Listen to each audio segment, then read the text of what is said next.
係講網友呢一個 Manus 呢個糾紛咧已經搞咗幾個月，咁而家咧中國終於作出呢個判決出嚟，即係我睇見係相當 shock 嘅，即係咁樣做法咧，你真係叫人咧唔敢去大陸投資嘅，同埋中國好多嘅高科技人才咧都唔敢再喺大陸發明任何嘢嚇。好啦，我睇下呢條片先。世界仲喺度轉，你係咪攰到好似生鏽咁？韓國 From Bio 輔酶 Q10直達細胞底層，令細胞重新充電、抗氧化、護心臟、爆發體力，即刻黎俏貓貓超市買啦！嗱，呢隻呢就係呢隻嘢呢係有啲 Q10，但係好當然就唔係咁重嘅呢隻啊，咁就俾大家 for beginner 試下，好好嘅。Q10 咧就令到你嘅粒線體有翻活力嘅。我哋有隻 heavy 啲嘅 Q10，但係咧如果未買過嘅咧，我想大家試下呢個68蚊，68蚊。好啦，發改委作出禁止投資決定啊！發改委4月27號禁止投資決定，要求外資撤銷收購 Manus 項目。為嗰單嘢咧收購咧已經完成咗咯，2月。嗱，我再講俾大家聽 ，Manus 嘅核心價值咧係 AI agent。你知咧佢係舊年9月10月出嚟，佢係 agent 嘅先行者嚟嘅，呢個係嚇呢個 agent 呢個 concept 咧 ，Manus 咧係帶起嘅。咁結果咧就係 Meta 咧，佢咧就係佢本來咧就喺國內興起嘅，佢喺國內咧就解散咗間公司。然後咧去新加坡組織間公司，再由頭做過。然後咧就 Meta 咧就用20億美金買佢。佢嘅價值就係佢嗰啲 AI agent 嘅能力，可以執行編程、研究、流程自動化嘅複雜任務。即係咧，我中國人做呢啲嘢咧真係好叻㗎。佢其實咧就係點樣可以逐個步驟，你做某啲嘢嗰陣時咧。佢可以同你連續做，呢個呢就係 agent 嘅特色，使用 AI 嘅能力去做。Manus 咧提出嗰陣時咧係好早嘅，其實係首先審查喺2026年頭根本呢個1、2月已經成交咗呢單嘢，3月。叫佢翻去開會，嗰兩個創辦人唔准出境。4月叫停交易。呢個咧係監管機構喺交易完成後依然可以追溯。嗱，我首先講佢嗰間公司喺新加坡嘅，佢喺新加坡做嘅。咁你有咩權去監管咧？呢個問題第一，你係咪將個權力伸到無限制嘅咧？呢個第一點。第二點。人哋個交易已經完成咗啦，咁你叫佢撤銷個交易，我問你點樣撤銷個交易呢？嗰個行政總裁蕭宏、首席科學家，嗱，佢哋咧就以為我賣咗啦，冇所謂，翻去同監管官員會談，然後咧限制出境，冇辦法離開中國，捉扣留咗人質，呢個就係當日佢喺國內嗰陣時咧，佢哋咧就做咗呢樣嘢出嚟，佢就賣㗎啦。就聽講話咧，中共只能出3000萬買，係人民幣。嗰陣時咧，全個市值咧係100億美金嘅。佢解散晒成間公司，遣散咗啲人。佢去新加坡開過第2間公司，都係用呢個牌頭嘅，不過。咁然後咧 Meta 咧就同佢買，結果咧就賣唔到100億，就買20億美金。20億美金啊，係150億人民幣，同3000萬人民幣咧係爭緊呢個500倍喎，0.2%。咁首先第一，佢認為呢個係冇犯法嘅喎，呢個係冇犯法，因為咧呢樣嘢係佢哋發明嘅，咁嗰樣嘢係個 concept 嚟嘅。而佢喺國內咧亦都冇申請到專利，佢哋去外國創辦另一間公司，係用一套 Similar 嘅嘢，咁樣，然後將佢賣咗，咁點解會犯法呢？咁新加坡註冊唔等於設管監管。Mendes 已經簽去新加坡，中國以技術源頭、團隊背景主張有審查權。呢個咁就大鑊咯！乜嘢叫技術源頭？啲技術原本喺邊度嚟嘅？咁大鑊喎！如果咁樣大家執行呢個原則，點解大鑊啊？你見呢一個中國啊，好多啲超級呢啲互聯網企業啊，啲人冚唪喺美國讀過書、打過工嘅，個技術源頭係咪美國啊？咁係咪要受美國監管啊？係咪要受美國監管啊？我問你，技術源頭啊嘛，呢啲互聯網嘅技術源頭冚唪唥都來自美國噶嘛。騰訊、TikTok 邊個唔係喺呢個 Google 啊嗰啲打過工？個技術源頭咪美國？團隊背景，喺邊度？咩叫團隊背景？嗰個人喺邊度讀書啊？喺邊度研究啊？咁啊，無數嘅中國人都喺美國做完研究翻去嘅，咁係咪美國可以追究？嗱，呢啲呢係任佢解釋嘅。如果咁都可以審查呢，就即係中國嘅審查呢係無遠弗屆嘅。好啦，第二，中國整一條法例出嚟，呢個叫外商投資安全審查。呢個法規涵蓋直接間接投資以及其他方法涉及關鍵技術嘅行為。簡單嚟講呢，就叫任佢噏嘅。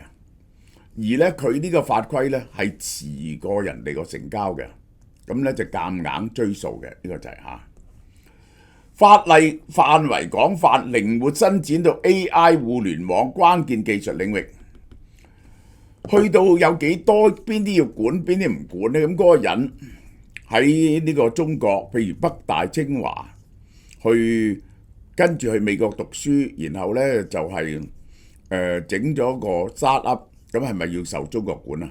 咁算唔算係技術源頭啊，還是團隊背景啊？呢個睇下國家要管幾多啦，彈弓手啦，呢個就係好啦。然後我就問你啦，而家你可以話佢犯法，犯法可以點做啊？你可以告佢，咁睇喺邊度受邊度管咧？你去新加坡告佢，話佢係唔啱嘅啊？咁啊睇下打官司打成點啦。喂，如果告佢，就算你告贏咧，都係賠錢嘅啫。因為有啲行為咧係不可以 reverse 嘅，即係假如買一層樓，我可以叫你 reverse 層樓。譬如結婚，可唔可以 reverse 結婚啊？唔得嘅，已經徹底轉移咗啲技術，夾咗落去 Facebook 度啦。難以還原，冇得還原，咁啊點啊？冇得還原咁點啊？我而家問你，係咪俾翻20億美金 Meta， 叫 Meta 食咗忘情丸，忘記晒嗰啲技術啊？係咪可以咁啊？咁既然唔可以還原呢，咁呢兩個創始人啊，係咪終身被困咗喺中國啊？係咪咁啊？即係咧，法律咧一定要一個可執行途徑啊！呢啲涉及知識產權轉讓嘅嘢咧，係冇辦法還原嘅。好啦，結果創辦人審查期間被限制離境，落咗呢個命令，你冇撤銷，於是長期唔能夠離境。呢個變咗資產處置轉為人身限制，無限期嘅，呢個係。如果交易冇辦法完全回復原狀，限制措施嘅期限有冇期限啊？同邊界都唔明確。咁呢個跨境收購啊，咪長期變咗終身監禁。好啦，我哋睇下大陸以前做呢啲嘢，下以國家主權安全為名，結果做咗啲咩出嚟？匯源案，2009年100幾億可口可樂收購匯源。結果話係民族品牌，對競爭產生不利影響，根據反壟斷法禁止收購，因為嘈壞民族品牌，結果會員執咗笠，冇咗，大家一拍兩散，咁啊最好啦，係咪？呢個係好啦。港口案，長和港口涉及43個港口，係唔關中國事嘅，嗰個係冇中國嘅港口，佢就話涉及國家安全啊！呢個係香港公司揸外國公司，揸住咗啲港口嘅經營權，結果咧就唔俾長和賣啊！因為咧就擔心嗰啲巴拿馬港口咧賣咗俾黑石，結果一拍兩散，俾巴拿馬政府充公咗，俾咗馬士基經營，長和斗零都冇啊！呢啲咁嘅嘢咧，又係因為打國家利益為上，結果咧做到咧係做生意嘅人嘅沉重損失。而對中國係冇利嚇。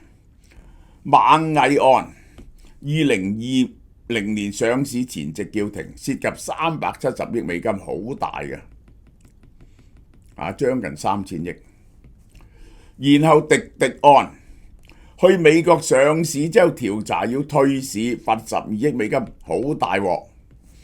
因為涉及呢啲咁嘅冇人估到咧，呢啲咁樣嘅出租車嘅資料啊，都係唔可以拎去外國上市。之前冇人講過嘅好啦。 TikTok 案 ，TikTok 咧本來係要去外國上市，結果咧就叫停咗。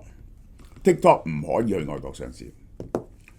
舒煙仲慘，舒煙咧又係將個總部咧就搬咗去新加坡，佢咧就。佢個市場咧主要喺美國同歐洲喎，但咧佢話你要受我管喎。點解受我管啊？因為咧你好多工廠係喺中國，於是你又受我管，就棘住 TikTok 咧唔準喺美國上市。TikTok 咧又想去英國上市，又搞唔掂。而家咧 TikTok 啲業務散晒啦，呢個就係散晒啦。由2020到而家。由金融科技、數據算法對最新嘅 AI 技術，中國將所有嘅嘢納入佢管嘅，咁係會點啊？有任何 association with 中國，佢都要管。好啦，咁啊點呢？外資冇完全消失，而係分流。實際產業投資依然有嘅，但係 startup 咧就巨大壓力咯。你知中國嘅 startup 以前一向係點呢？就係咧外國嘅 startup 公司最大就紅杉噶啦，然後咧就係黑石呢啲咁嘅，就喺中國投嗰啲互聯網企業，投咗之後咧拎去外國上市，然後退市。嗱，嗰啲最大嘅互聯網企業嘅持股人咧，冚唪唥係外國公司嚟嘅，你估唔到咧。阿里巴巴咧，係 SoftBank 咧，本來係同埋呢個Yahoo 啦，然後騰訊就本來係李澤楷啦，後來就賣咗俾個南非廣播公司啦，呢個 TikTok 啦係紅杉啦，同埋黑石啦，滴滴啦、美圖啦，都係紅杉、黑石、SoftBank 呢啲公司為主嘅，一向都係咁做嘅。而家唔得，而家咧就話呢啲嘢咧唔準去外國上市。中國互聯網巨頭曾經依賴 SoftBank Yahoo Naspers， 呢個 Naspers 就係騰訊，紅杉好犀利嘅紅杉，同埋黑石，佢哋創投佢哋帶頭去創投咧，佢啲眼光好犀利啦。首先，然後咧佢哋幫到你嘅，佢教你間公司點做。係有孵化嘅成分喺度，然後咧外國嘅資金咧就帶頭，於是咧中國嗰啲創投公司咧就跟，但係帶頭咧都係美國公司嚟嘅。以前而家咧冇晒呢啲嘢咧，唔敢做，因為冇咗個退出嘅途徑。好啦，投資回報係要靠上市或者俾上市公司並購退出嘅，而唔係長期持有嘅。一旦並購退出被鎖死呢，成個風投價值鏈咧就面臨崩潰。而家只係剩翻啲乜嘢呢？只係剩翻嗰啲呢，大陸政府嘅大基金投資嘅，然後呢就地方資金投資嘅，中國風投資金投資嘅，然後而家嘅途徑就拎嚟香港上市咯。一陣喺深圳、上海上市，一喺香港上市咯，就唯有咁樣樣咯。呢啲呢大部分都係大陸資金主導噶啦，外國資金呢就好難撈嘅。佢話以前喺大陸呢，做 venture capital 啊，做 start up 啊呢啲呢，就係學打 Texas Token 嘅，就係飲呢個紅酒嘅。而家唔係啊，而家做逛蛋啊，嗰種叫逛蛋啊，同埋呢個飲茅台嘅呢個係退出嘅不確定性，估值折價。如果交易可以被追溯叫停，投資人冇辦法計嘅風險，直接導致中國高科技企業喺國際市場大幅度折價，唔值錢。而家你要揾人投資，冇人投資。中國係強化咗技術控制，但係呢個技術同資本流入啊，好大鑊。呢啲技術真係人哋教你嗰啲生意點做㗎，係街住你點做，嗰啲人係好有專業意見嘅，唔係自己摸到出嚟嘅。呢個咧係中國同埋美國嘅高科技進一步脫鈎嘅一個里程碑。保技術同削弱退出權，中國高科技面臨主權審查、退出不確定性，於是中美呢個喺呢啲咁嘅高科技嘅投資咧，一定係完全脫鈎嘅嚇。中學同學聚會又係食自助餐，望下你，明明大家都係咁食，點解你身形仲可以咁 fit？ 我就連食多嚿肉都有罪惡感，依家真係飲水都驚肥啊！傻啦，邊有天生食唔肥㗎？我有法寶，韓國 Olive Young 熱賣嘅 Routine， 輕鬆2步搞掂。呢包雜菜沙律幫你阻隔碳水，穩定餐後血糖，仲會增加飽肚感。食飽啦，跟住到第2步，餐後分解。食咗好多肉同油膩嘢，就揀菠蘿醋，強力分解蛋白質和脂肪。主攻甜品同澱粉質就揀蘋果醋，一盒等於10支蘋果醋，專幫你分解高碳水。細細包帶出街好方便喎，咁點食㗎？使唔使搵水沖？完全唔使沖水，脆脆粒口感，撕開倒入口直接食就得，冇添加糖，有低卡路里。有呢啲嘢就唔怕聚會大餐啦，終於可以放心食。以後聚餐唔准再避啦，食得好都要食得醒目。Routine 餐前阻隔，餐後分解，即刻買嚟試下啦。好啦，嗱，推薦呢個嘢啊，呢個食前阻隔，等你咧冇咁快吸收，啲血糖唔會飆上去嘅，就係17種雜菜做成嘅，一包入邊有，每包呢一個咧就係分為蘋果醋同埋呢一個菠蘿醋。菠蘿醋脆脆粒咧就愛嚟幫你分解啲肉食嘅，蘋果醋咧就幫你分解碳水化合物嘅。每盒呢一個係308蚊，每盒308蚊，第一盒9折，第二盒7折，呢啲係代餐性質嘅嘢嚟嘅。我哋近來好主打幫手大家用健康嘅方法減肥嘅呢個。有咩特價嘢呢？呢個就係純素微針暗瘡貼，初期膿包創傷全部呢啲33蚊，3期分3期使用啲暗瘡貼，你買翻去，如果有暗瘡嘅咧，呢個就好好啦。咁就仲有呢個伊東極水潤去皺面霜66蚊，呢個非常抵嘅。仲有 Form Bio CCA 果汁，個個都話好好嘅。呢個10克14條66蚊，大家翻去飲下，係好有營養嘅混合嘅水果，呢個就係好。仲有呢個能量啫喱啊，好受歡迎嘅。我哋仲有少少88蚊，食咗呢可以等於食幾十條呢個鰻魚咁犀利喎。生益生菌呢個30包，呢個88蚊，大家快啲嚟幫襯。